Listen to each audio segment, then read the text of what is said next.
Welcome back to Luis Discusses Everything. And today we're going to discuss the 2024 presidential election prediction according to 538.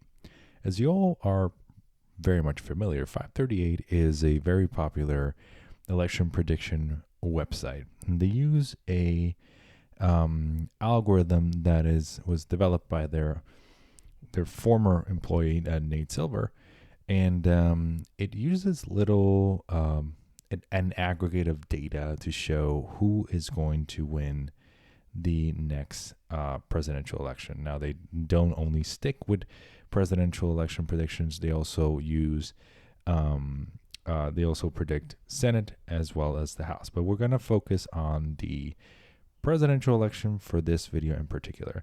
They are backed by ABC News, which in turn are owned by the Walt Disney Company.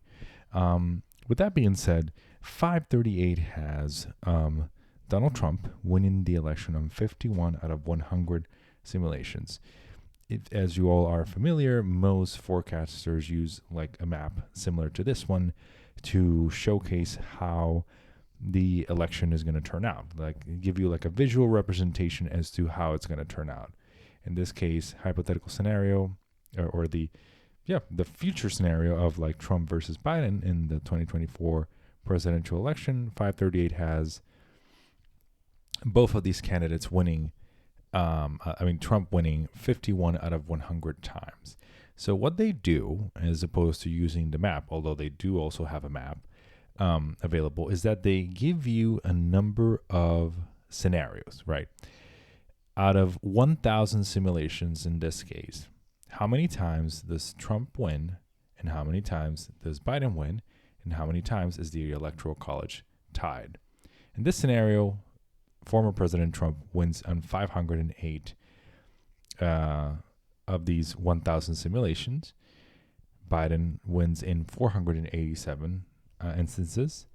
And then the lesser probable scenarios are in 5 of those scenarios, do you see a tie, right? That's where the 0 comes into play. The fact that there are 5 instances, 5 of those scenarios where Biden wins is where neither candidate wins is remarkable.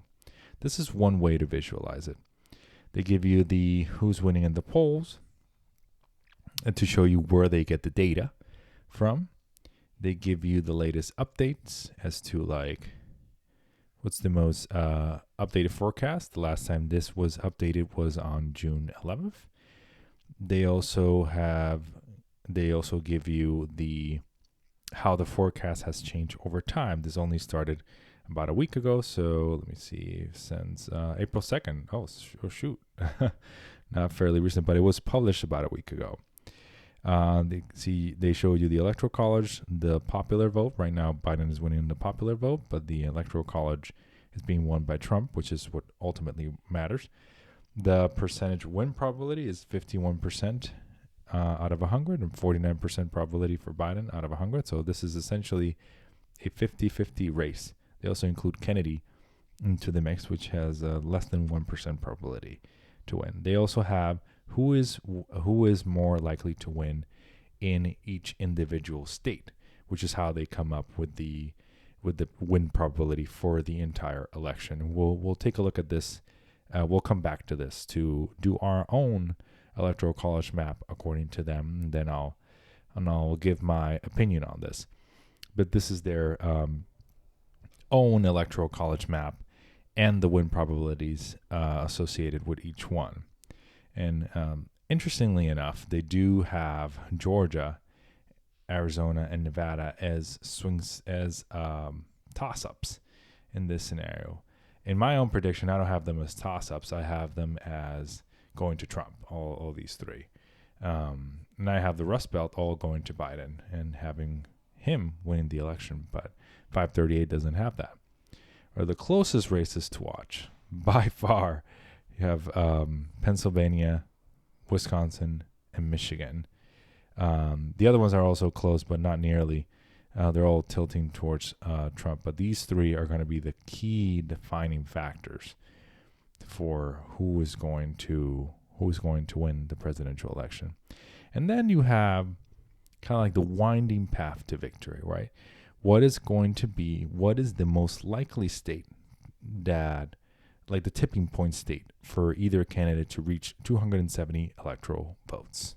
On the Republican side, if they have Arizona, Nevada, and Georgia, which are swing states, they only need Pennsylvania to get to 270 electoral votes. The same thing goes for Biden. He has to win Pennsylvania in order for him to win the election. In the case of Trump, I guess you could say he could win the other ones in order for him to win the election, but that is the winding path of victory. So let's see, anything on this side is a landslide, anything on this side is the most likely outcome. If we scroll down, these would be unusual scenarios, right? Like Biden wins the Electoral College, and a landslide, only 20% chance. The same thing for Trump. Landslide victory, very small chance, or smaller chance. Once the Electoral College votes with 350 electoral votes, that's a small chance. Once the popular vote, 60% chance for Biden, 40% chance for Trump, and so on and so forth. So depending on their scenario, those are the probabilities. So let's go back to the Electoral College map and then switch up to what I think is the most probable scenario to happen.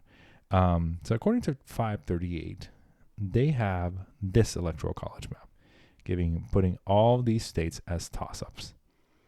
And in the scenario that they portray, they have Trump winning in the following fashion: by winning in, sorry, I forgot to change to Republican, by winning in Georgia, Arizona by tilt margins, and Nevada also by tilt margin, and then one of these three. According to the tipping point scale that we saw over here, the kind of like the winding path to victory, the most likely scenario for Trump to win is in Pennsylvania. So since they have him winning by 271 electoral votes, I don't think he wins through Pennsylvania. I think the most likely course for him to win would be to win either Wisconsin or Michigan or Pennsylvania. But I would say the most likely scenario to happen is him winning Pennsylvania. And then you have just Biden winning the other two, giving him 270 electoral votes.